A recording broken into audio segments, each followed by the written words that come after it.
4 months. 4 months it took for my shop to make it to the Congo. 4 months of hunting down lumber, finding suppliers, and all around just figuring out if I'd be able to make anything here. So here's to getting my first build in the Congo under my belt. The teeny teak house bed. Let's get into it.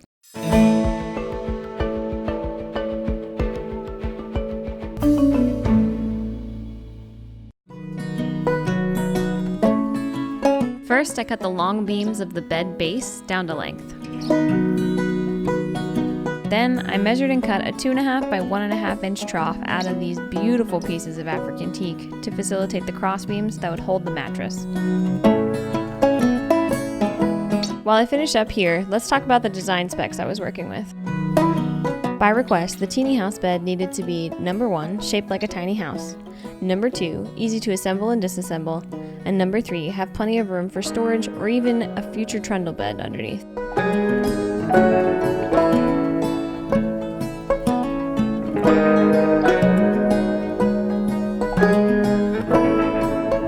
To make it both sturdy and yet easy to take apart, I cut hidden tenons into either end of both of those long beams.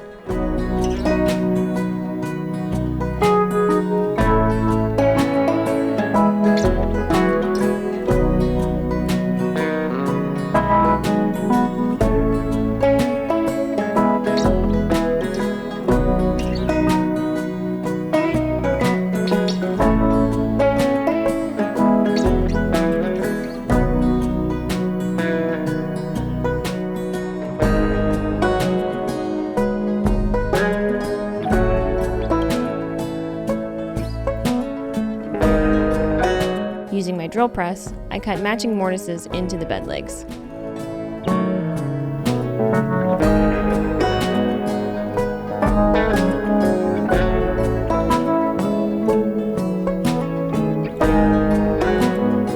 I used a 1-inch chisel to finish clearing the mortise.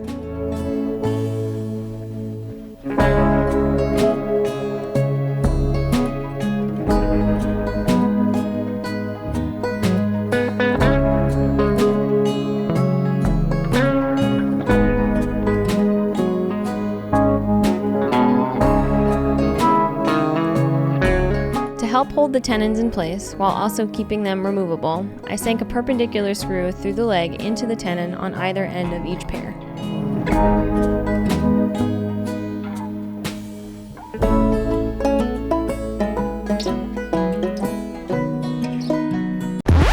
But here's that face you make when you realize to do it right, you've got to refit all of the tenons.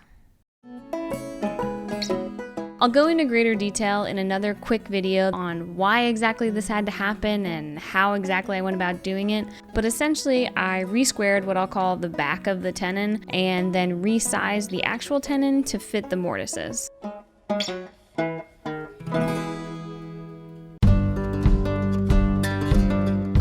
Next, I tackled the short side of the bed base that would be connected to the mortise legs through dowel joints.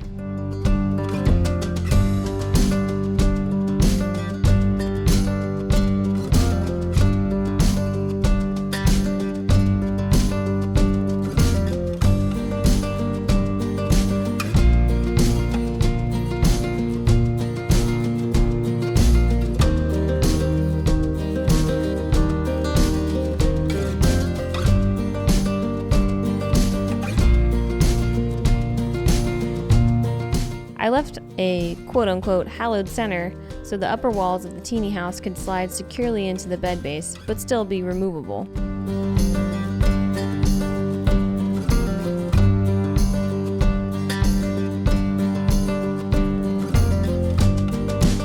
Once the base was in place, I went about making the upper walls of the teeny house.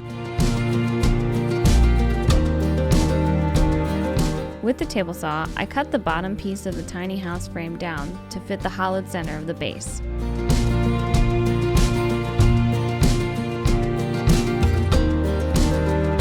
Using the bandsaw, I removed the 2 lower corners of each piece so only an inch or so of the bottom piece would rise above the top of the legs.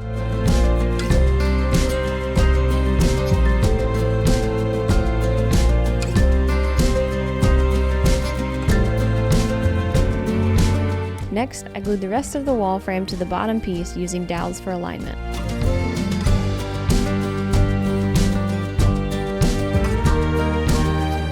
After that, I cut the roof frame out at an angle of 39.9 degrees.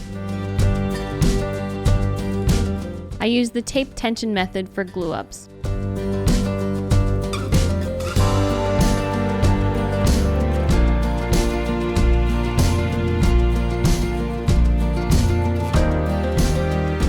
I secured the roof frame to the wall frame with dowel joints.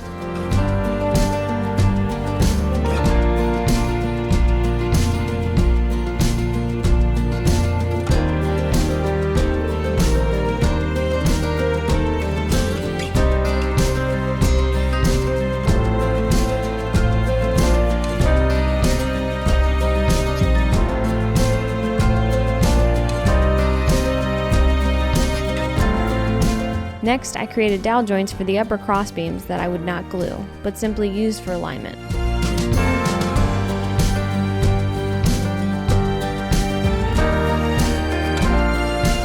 I secured the beams with screws through the opposing face and into the beam to allow for easy disassembly. Next up were the adorable little railings.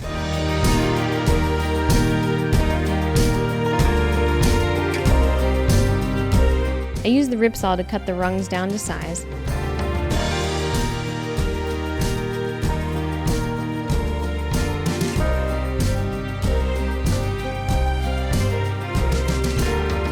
Then used the planer to make each piece uniform.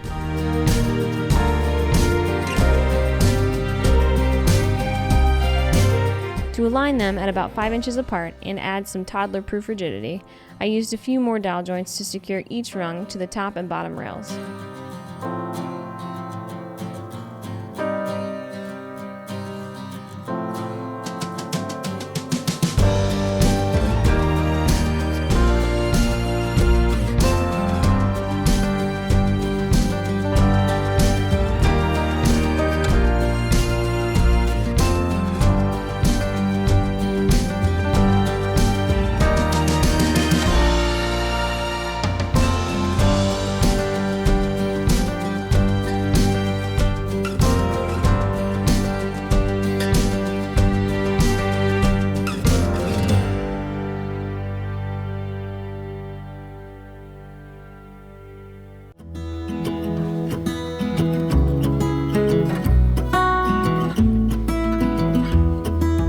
For the long railing and the one that would end up against the wall, I only did 4 alignment dowels, then glued the remaining pieces into place.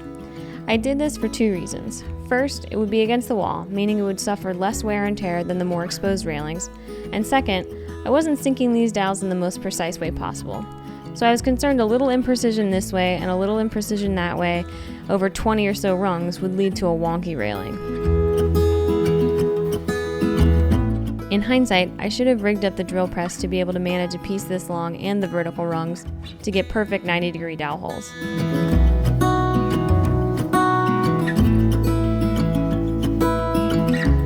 That said, a good glue-up seemed to work just as well.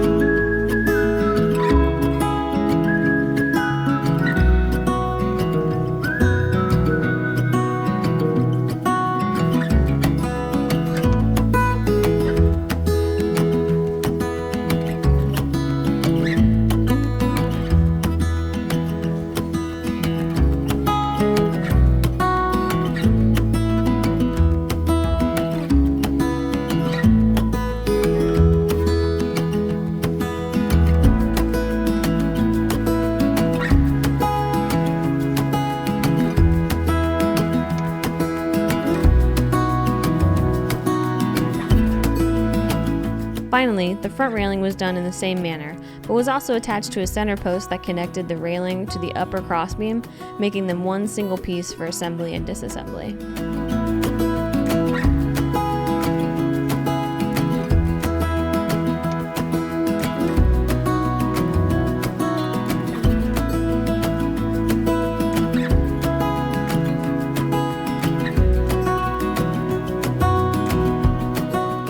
used a few more alignment dowels along the long sides of the base that would not be glued into place to secure the bottom of the railings.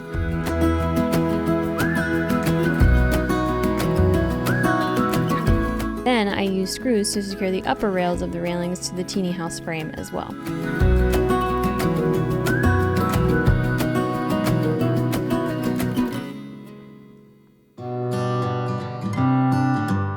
After that, it was time for finishing.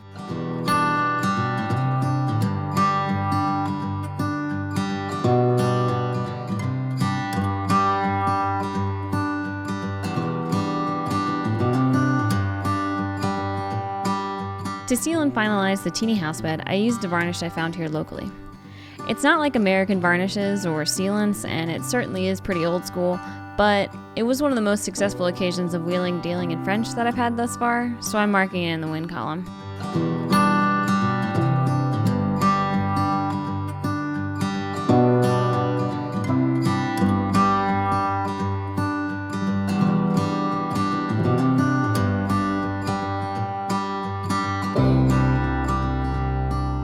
To finish up, here's how the bed is assembled.